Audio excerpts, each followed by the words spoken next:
Hello friends, welcome to our channel maths वाला Suraj Mahto on YouTube. तो friends, आज हम लोग लेके आए पीरियोडिक क्लासिफिकेशन ऑफ एलिमेंट का सेकंड लेक्चर। और ये लेक्चर पूरा बेस्ड होगा मेंडलीव पीरियोडिक टेबल के बारे में। हम लोग इसके मेरिट्स, डीमेरिट्स और कंप्लीट स्टडी करेंगे मेंडलीव पीरियोडिक टेबल पे। अगर आपको लेक्चर समझ में आए और अच्छा लगे तो प्लीज़ सब्सक्राइब ज़रूर कर देना और जितना ज़्यादा से ज़्यादा हो सके अपने फ्रेंड को शेयर करना। तो फ्रेंड्स, हम लोग ने पीरियोडिक क्लासिफिकेशन ऑफ एलिमेंट के फर्स्ट लेक्चर में पढ़ा था डॉबनियर ट्रायड्स के बारे में और न्यूलैंड लॉ ऑफ ऑक्टेव्स के बारे में। और आज हम लोग पढ़ने वाले हैं मेंडलीव पीरियोडिक टेबल के बारे में। तो स्टार्ट करते हैं आज का लेक्चर। जैसा कि हम लोगों ने देखा था, जब लोगों ने एलिमेंट्स को क्लासीफाई करना स्टार्ट किया था तो सभी अलग अलग साइंटिस्ट ने अपने अपने थेरीज दिए थे, जिसमें हम लोगों ने डॉबनियर देखा, न्यूलैंड देखा। लेकिन वो सब थेरी उतने अच्छे से क्लासीफाई नहीं किए गए थे कि उसको वर्ल्ड वाइड एक्सेप्ट किया जाता। इसके बाद जो अगले साइंटिस्ट थे जिन्होंने अपना थ्योरी दिया था वो थे डिमिट्री मेंडेलीव। और इन्होंने सारे एलिमेंट्स का फिजिकल और केमिकल प्रॉपर्टीज स्टडी किया और उनको उनके एटॉमिक मास के आधार पे मतलब क्लासीफाई किया था। Table, the most important thing for the classification of element is atomic mass.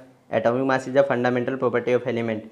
मतलब मेंडलीव का ऐसा कहना था, अगर हम लोग एलिमेंट्स को क्लासीफाई कर रहे हैं तो जब जिसको सबसे ज़्यादा हम लोग को इंपॉर्टेंस देना चाहिए वो है एटॉमिक मास। और एटॉमिक मास हर एलिमेंट का फंडामेंटल प्रॉपर्टी है। He arrange 63 elements in increasing order of their atomic mass. मतलब उनके टाइम पे टोटल 63 एलिमेंट डिस्कवर हुए थे। उन्होंने सारे 63 एलिमेंट्स को उनके बढ़ते हुए एटॉमिक मास के ऑर्डर पे अरेंज कर दिया। मेंडलीव पीरियोडिक टेबल का जो थर्ड पॉइंट है वो हम लोग देख रहे हैं। He transform this into periodic table of element according to physical and chemical properties. तो उन्होंने जो एलिमेंट्स को अलग अलग मतलब ग्रुप में क्लासीफाई किया तो किस पे बेसिस पे किया, उनके फिजिकल और केमिकल प्रॉपर्टीज़ के बेसिस पे किया। ही अब हम लोग इसको फोर्थ पॉइंट को देखते हैं। He found that the element with the similar physical and chemical properties repeat after definite interval. मतलब उन्होंने जब पीरियोडिक टेबल क्लासीफाई किया तो उनको ऐसा मिला कि जो एलिमेंट जिनके सिमिलर फिजिकल और केमिकल प्रॉपर्टीज़ थे वो खुद को एक डेफिनाइट इंटरवल के बाद रिपीट कर रहे थे। मेंडलीव पीरियोडिक टेबल को क्लासीफाई करने का उनका जो भी बेसिस था वो देखा। अब हम लोग देखते हैं मेंडलीव पीरियोडिक लॉ। तो मेंडलीव पीरियोडिक लॉ क्या स्टेट करता है? The elements with physical and chemical properties are periodic function of their atomic masses. मतलब मेंडलीव का ऐसा कहना था जो एलिमेंट का जो भी फिजिकल और केमिकल प्रॉपर्टीज होता है वो पीरियोडिक फंक्शन है किसका? Atomic mass. नॉर्मली आपको एग्जाम में ये पूछा जाता है directly state Mendeleev periodic law. इसका आपको डिटेल कोई नहीं पूछेगा। अगर आप इतना भी स्टेट कर देते हो तो आपको आराम से मार्क्स मिल जाएगा।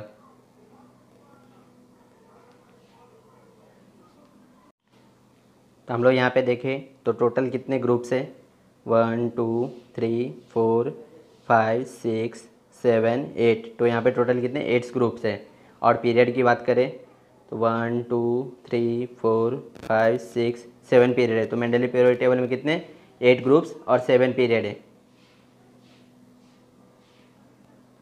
तो यहाँ पे जो भी एलिमेंट्स हैं उनको देखिए जो अरेंज किया, जैसे हाइड्रोजन, लिथियम, सोडियम, पोटेशियम। तो ये जो सेम ग्रुप वाले उनके सेम प्रॉपर्टीज है उस हिसाब से अरेंज किए हैं। और हम लोग को इनके पीरियोडिक टेबल में कुछ खाली स्पेस दिख रहे हैं, मतलब वैकेंट स्पेसेस।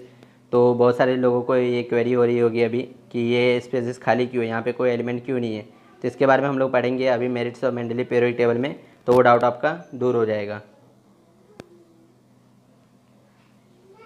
पढ़ेंगे मेंडलीव पीरियोडिक टेबल, मतलब टेबल को स्टडी करेंगे। तो इसमें जो भी वर्टिकल कॉलम है जैसे कि ये जितने भी है तो उसको मेंडलीव ने क्या बोला था? ग्रुप्स। और जितने भी हॉरिजॉन्टल रोज है, ये जितने भी रोज आपको दिख रहे हैं तो इसको उन्होंने क्या बोला था? पीरियड। तो जब मेंडलीव ने अपना पीरियोडिक क्लासिफिकेशन दिया था तो काफ़ी साइंटिस्ट और लोगों द्वारा एक्सेप्ट किया गया था क्योंकि उनके बहुत सारे मेरिट्स थे। तो हम लोग देखते हैं merits of Mendeleev periodic table. तो उनका जो फर्स्ट मेरिट था उसको देखते हैं, अभी मैं रीड कर रहा हूँ। To give the proper place in periodic table atomic mass of some elements they revised in accordance with their properties.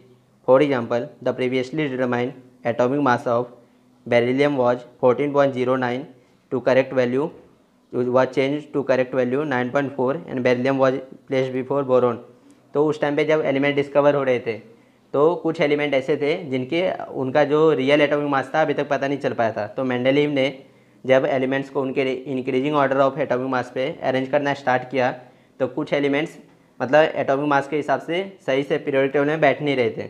तो उन्होंने क्या किया, उनको उनके प्रॉपर्टीज़ के बेसिस पे पीरियोडिक टेबल में प्लेस किया। जैसे कि एग्जांपल लूँ तो जब उन्होंने अरेंज किया था पीरियोडिक टेबल तो उस टाइम पे बेरिलियम का एटॉमिक मास था 14.09, लेकिन बाद में ये चेंज होके 9.4 हुआ जो उसका करेक्ट एटॉमिक मास है। तो उन्होंने बेरिलियम को बोरोन के पहले ही प्लेस किया था on the basis of physical properties और केमिकल प्रॉपर्टीज़। तो जब उनका मास चेंज भी हुआ तो उनके पीरियोडिक टेबल को कोई इफेक्ट नहीं पड़ा। तो ये उनका फर्स्ट मेरिट्स था। तो merits of Mendeleev periodic table में जो उनका सेकेंड मेरिट्स थे वो मैं रीड कर उससे पहले मैं बता दूं कि हम लोगों ने जब उनका पीरियोडिक टेबल देखा था तो हम लोगों को कुछ वैकेंट स्पेसेस दिख रहे थे। अभी वो क्यों दिख रहे थे, वो उनका सेकेंड मेरिट्स पढ़ने के बाद हम लोग को उनका कन्फ्यूजन दूर हो जाता है। He had kept some vacant spaces in periodic table for the element that were yet to be discover. He has also given the name as eka silicon, eka boron and eka aluminium were discovered subsequently and named as scandium, gallium, germanium. The property of these elements were matched with the those predicted by Mendeleev. मतलब Mendeleev को ऐसा पता था कि आगे चल के कुछ एलिमेंट्स है जो कि डिस्कवर होने वाले हैं और वो उनका जो भी प्रॉपर्टीज़ था एटॉमिक मास उन्होंने पहले से ही प्रेडिक्ट कर दिया था और बोले थे कि यहाँ पे मतलब ऐसे एलिमेंट आएंगे और जो वैकेंट स्पेसेस में वहाँ पे फिल होंगे। उन्होंने उसका नाम भी दे दिया था जैसे कि एका बोरॉन, एका सिलिकॉन, एका एल्यूमिनियम। और जब एलिमेंट डिस्कवर हुए तो वही एलिमेंट्स के नाम दिए गए स्कैंडियम, गैलियम एंड जर्मेनियम। और जो प्रॉपर्टीज़ थे डिस्कवर होने के बाद एलिमेंट के वो सेम थे जो मेंडलीव ने प्रेडिक्ट किया था। तो मतलब आप यहाँ से सोच सकते हो कि मेंडलीव ने क्लासीफाई कितना मतलब सोच के किया रहेगा और जो भी बताया रहेगा बहुत रिसर्च करने के बाद बताया रहेगा। तो हम लोगों ने जो मेंडलीव पीरियोडिक टेबल का सेकेंड मेरिट्स देखा उसको समझने की कोशिश करते। तो हम लोगों ने जब पीरियोडिक टेबल देखा तो यहाँ पे हम लोग को कुछ जो ये जो है हम लोग को वैकेंट दिखा था स्पेस, और यहाँ पे जो एलिमेंट्स है वो मतलब मेंडलीव ने पहले से ही प्रेडिक्ट कर दिया था कि ये सब एलिमेंट डिस्कवर होने वाले। तो स्कैंडियम, जैसे कि देखिए स्कैंडियम, गैलियम, जर्मेनियम, ये सब एलिमेंट्स है जो डिस्कवर होने के बाद उनके पीरियोडिक टेबल में आराम से फिट हो गया। तो मेरे पास एक शॉर्टकट है, मतलब जो मेंडलीव ने नाम प्रेडिक्ट किया था और जो बाद में उनका नाम दिया गया था उसको याद रखने के लिए हमें match the following, fill in the blanks, odd man out ऐसे टाइप के क्वेश्चन में पूछते हैं। तो एका बोरॉन का नाम क्या है, स्कैंडियम। एका सिलिकॉन का नाम क्या है, जर्मेनियम। और एका एल्यूमिनियम का नाम है गैलियम। तो जब मैं पढ़ता था तो मैंने ऐसे याद रखा था, बॉस, साइज और अलगा। बॉस मतलब क्या, बॉस मतलब बोरॉन, एका बोरॉन तो स्कैंडियम बॉस, साइज मतलब SI मतलब सिलिकॉन और GE मतलब जर्मेनियम। तो साइज सिलिकॉन, एका सिलिकॉन, जर्मेनियम। और अलगा AL मतलब एल्यूमिनियम और GA मतलब गैलियम। तो एका एल्यूमिनियम का क्या हो जाएगा, गैलियम। तो ऐसे आप याद रख सकते हो कीवर्ड। यदि आपको ये याद नहीं रखना तो आप लोग खुद का भी बना सकते हो याद रखने के लिए।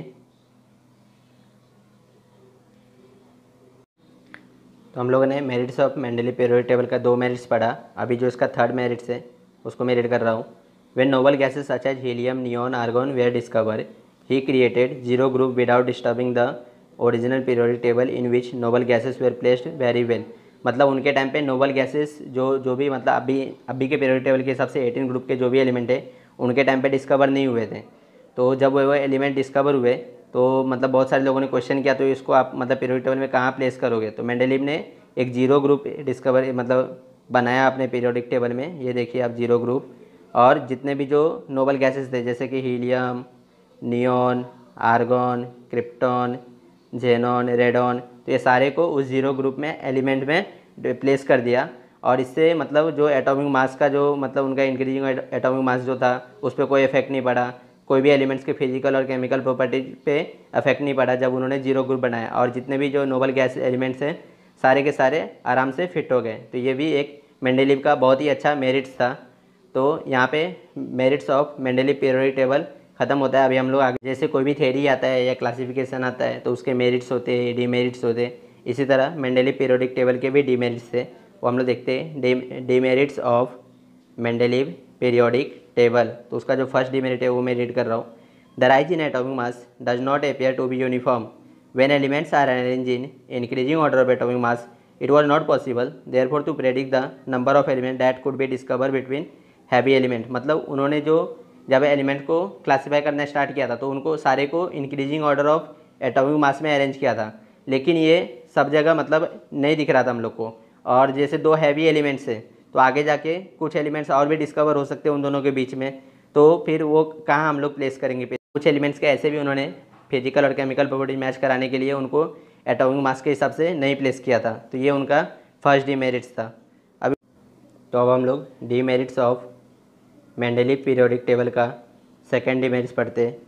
The elements cobalt and nickel have same whole number atomic mass lead to atomicity regarding the sequence. मतलब कोबाल्ट और निकेल का जो एटॉमिक मास है, नंबर है, उसका जो अगर हम लोग राउंड ऑफ करें तो होल नंबर दोनों का सेम था, लेकिन मेंडलीव ने क्या बोला था, एलिमेंट्स को उनके इंक्रीजिंग ऑर्डर के हिसाब से अरेंज करने के लिए, लेकिन यहाँ पे दोनों सेम था फिर भी उन्होंने अरेंज किया, तो ये उनका सेकेंड डीमेरिट्स था।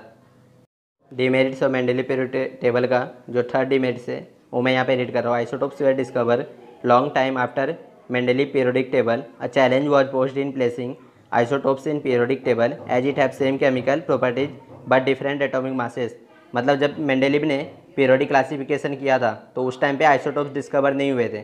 अगर किसी को पता ना हो आइसोटोप्स क्या होता है, तो आइसोटोप्स वो होते हैं जिनके एटॉमिक मास तो डिफरेंट रहते हैं लेकिन उनके फिजिकल और केमिकल प्रॉपर्टीज सेम रहते हैं, तो उसको हम लोग आइसोटोप्स बोलते हैं। तो जब आइसोटोप्स डिस्कवर हुए तो लोगों के लिए चैलेंज हो गया कि उसको हम लोग मेंडलीव पीरियोडिक टेबल में कहाँ पे प्लेस करें, तो ये उनका थर्ड डीमेरिट्स है मेंडलीव पीरियोडिक टेबल का। डीमेरिट्स और मेंडलीव पीरियोडिक टेबल का जो चौथा डीमेरिट्स है उसको हम लोग यहाँ पे स्टडी करते हैं। तो जो चौथा जो डीमेरिट्स है वो पोजीशन ऑफ हाइड्रोजन के रिगार्डिंग है। तो hydrogen shows similarity with halogen group, it also shows similarity with alkali group, thus it is difficult to decide the correct position of hydrogen whether it is group 1 और group 7। तो hydrogen जो था वो halogen group के भी property show कर रहा था, अल्कली मेटल ग्रुप के भी प्रॉपर्टी शो कर रहा था, तो मतलब ये डिसाइड नहीं हो पा रहा था कि हम लोग हाइड्रोजन को प्लेस किसके साथ करें। तो अभी हम लोग वो एक्सप्लेनेशन देखते हैं जो हाइड्रोजन के पोजीशन के रिगार्डिंग था। तो एटॉमिक नंबर जो है हाइड्रोजन का वो 1 है, तो अगर हम लोग उसका इलेक्ट्रॉनिक कॉन्फ़िगरेशन लिखेंगे तो क्या आएगा 1, तो उसका वैलेंसी भी कितना हो जाएगा 1, क्योंकि हाइड्रोजन को अपना ड्यूप्लेट कंप्लीट करने के लिए एक इलेक्ट्रॉन चाहिए रहेगा। ये आप लोगों ने 9th में पढ़ा है, अगर नहीं पढ़ा है तो यही लेसन में मैं आगे पढ़ाने वाला हूँ तो आपको समझ में आ जाएगा। और वैलेंसी अल्कली मेटल का भी 1 होता है, और इसलिए हाइड्रोजन जो है, क्योंकि हाइड्रोजन का भी वैलेंसी 1 है और अल्कली मेटल का भी 1 है, उसके प्रॉपर्टी शो करता है। और जो वैलेंसी ऑफ हैलोजन है वो भी 1 है, इसलिए हैलोजन के भी वैलेंसी शो करता है। तो ये जो कन्फ्यूजन यही था कि हाइड्रोजन को हम लोग किसके साथ प्लेस करें, अल्कली मेटल के साथ करें या फिर हैलोजन के साथ। तो ये चौथा डीमेरिट्स था मेंडलीव पीरियोडिक टेबल का। तो friends, thanks for watching the lecture. I hope आपको लेक्चर अच्छा लगा और आपने काफ़ी इन्जॉय किया। तो आज हम लोगों ने क्या पढ़ा, मेंडलीव पीरियोडिक टेबल, और जो नेक्स्ट लेक्चर में हम लोग पढ़ेंगे वो होगा मॉडर्न पीरियोडिक टेबल। तो लेक्चर इन्जॉय किया और आपको सब कुछ समझा तो प्लीज़ लाइक, सब्सक्राइब और शेयर कर देना। अगर अभी तक आपने सब्सक्राइब नहीं किया तो प्लीज़ सब्सक्राइब कर देना। Thanks for watching the lecture.